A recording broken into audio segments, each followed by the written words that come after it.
Le Scrabble. Bonjour, moi c'est Daniel, et donc ça fait 3 ans que j'enseigne à Marseille. Alors il faut dire que déjà moi, premièrement, j'aime beaucoup le Scrabble. C'est un jeu auquel je joue beaucoup, où j'ai été initié, on va dire, par ma grand-mère, qui est une grande joueuse de Scrabble. Et donc je pense que depuis mes 8 ans, je joue beaucoup au Scrabble. Et j'ai eu il y a 2 ans une petite formation académique où j'ai découvert une enseignante qui travaillait le Scrabble avec ses élèves, notamment au collège.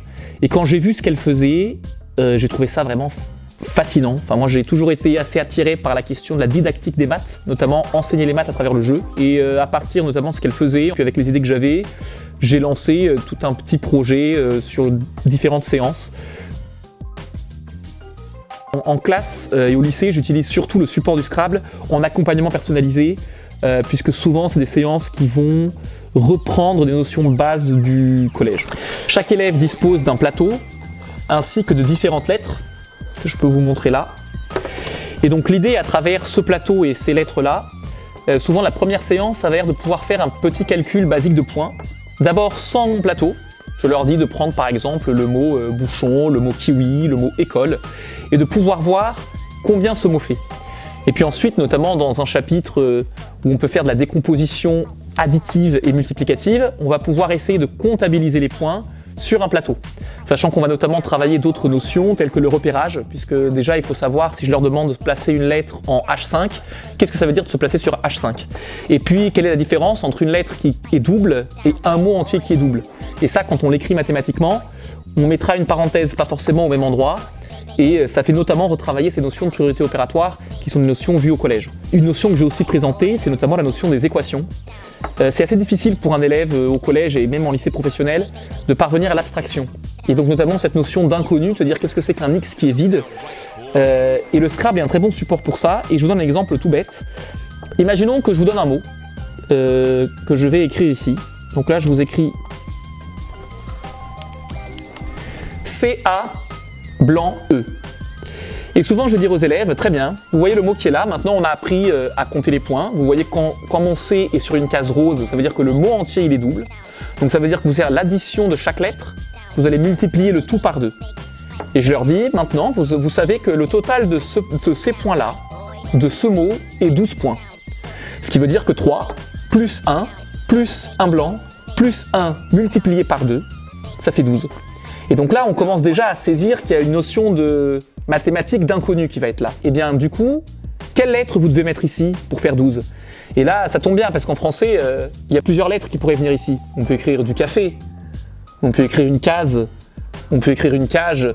Il y a plusieurs lettres qui rentreraient ici.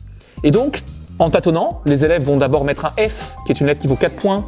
Ils vont mettre un S, qui est une lettre qui vaut 1 point. Ils vont mettre un G, qui est une lettre qui vaut 2 points. En fait, ils essaieront de voir, ah bah oui, en fait, il faut que ça fasse 2 points. Et je leur dis, voilà l'inconnu, afin que le résultat fasse 12, c'est 2.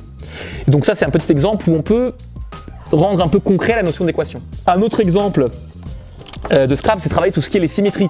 En fait, vous avez bien remarqué que ce plateau-là, vous avez une symétrie centrale, une symétrie axiale, donc tracer les axes de symétrie, un symétrique par rapport à l'autre, donc il y a toute une notion aussi de géométrie qu'on peut travailler avec. Et souvent, moi, je travaille aussi le chapitre des statistiques.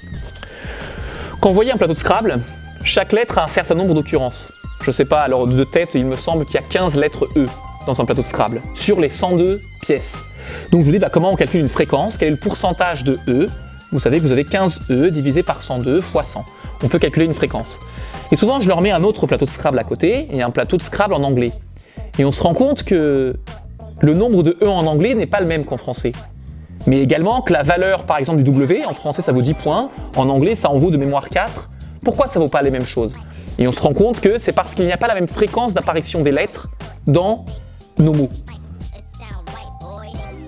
Ce qui me paraît assez intéressant d'un point de vue pédagogique, notamment avec le Scrabble, c'est qu'il y a un côté où les élèves manipulent. C'est-à-dire que souvent les mathématiques peuvent pécher par une certaine abstraction, alors on va essayer de mettre des situations concrètes. Mais souvent, même la situation concrète de théorème de Thalès, où j'ai quelqu'un avec un immeuble, ça paraît loin pour les élèves. Là, ils ont un plateau physique, ils ont des choses qu'ils peuvent manipuler. Et moi, je suis quand même convaincu que le côté manipulation leur permet d'appréhender un petit peu mieux certaines notions. Et puis que ça s'imprègne mieux dans le cerveau aussi, je pense. Bon, en fait, il faut s'affilier à la Fédération française de Scrabble. Donc ça, il y a une dame très sympathique qui s'appelle Nathalie Delolmo qui vous envoie un petit mail, vous dites que vous êtes prof, que vous voulez créer un club Scrabble. Moi, ça s'est fait très facilement par mail, par quelques échanges téléphoniques. J'ai monté mon club Scrabble au sein de mon établissement et pour un petit peu moins de 200 €, il me semble, vous pouvez avoir des plateaux de Scrabble. Voilà, comme ceux que j'ai ici, des plateaux destinés aux scolaires. Alors c'est un petit investissement, mais qui me semble assez bénéfique pour les élèves. It sound right, boy.